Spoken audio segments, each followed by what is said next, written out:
Hello and welcome to First Impressions, where I showcase a Pokemon Romhack and whether or not I would suggest you try it or pass by it. Today I'm going to showcase Pokemon Polished Crystal, a spiritual successor to the original Pokemon Crystal back for the Game Boy Color. As you can see, there are many new options, but to highlight a major one right off the bat is the running shoes I turned on in the options before the game even begins. There are also options for natures, abilities, physical special split, and even a Nuzlocke mode if you're into a different kind of challenge. In addition to everything shown so far in the menus, there are also new Pokemon, additional evolutions, abilities, moves, move tutors, reusable TMs, natures, and the fairy type. There are many other additions listed as well, such as more post-game content, gym leader rematches, and an improved level curve different from the original. This brings a current feel to a retro aesthetic. I skip through the rest of Professor Elm's dialogue and do the normal setup that includes naming yourself, choosing your gender, and setting up the time. Then it's right into the gameplay. You get the running shoes right when the game starts, and you can see just how fast you move with these things.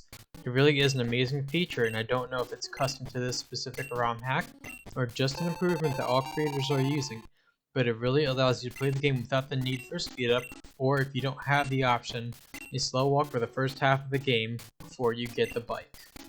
After getting the Pokegear and setting up daylight savings time, I go right to the lab, and here you can see there's a second rival now, in addition to your unnamed one in the original.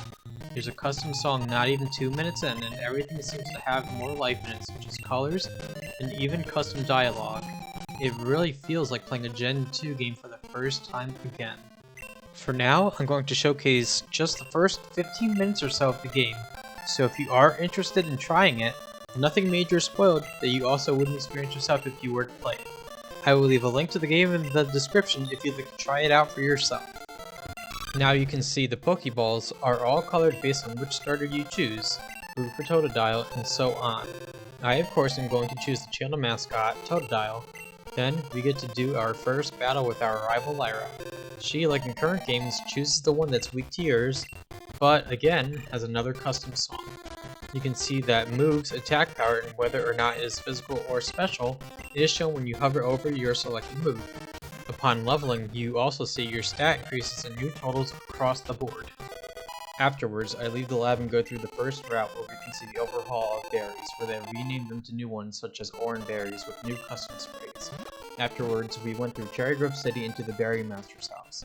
He introduces another new mechanic, Mulch, which can also be used on berry trees, and afterwards pick up some Pecha berries. I then speak to Mr. Pokemon and get the Pokédex from Professor Oak, just like in the original, and begin to head back to Cherry Grove City into the lab. But first, we fight the rival in the same space as the original.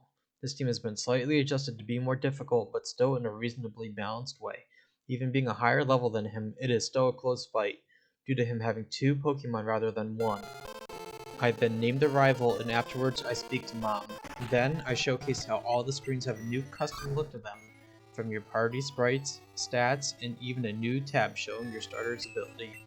In addition to the Pokemon menu, the bag has a completely new look within the tabs and sections as well.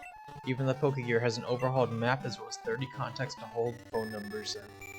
But that is going to be it for this showcase today. I'd like to know if this was a good change of pace from the PokeMMO content, if you'd like a mixture of both ROM hack showcases or something entirely different. If this is something you'd like to see continued, I can also make this ROM hack into a series. It is new for the channel to have a voiceover, so if you prefer this, it can continue in the future. Either way, like, comment, and subscribe, and I will continue to deliver new and improving content in the future. Thank you.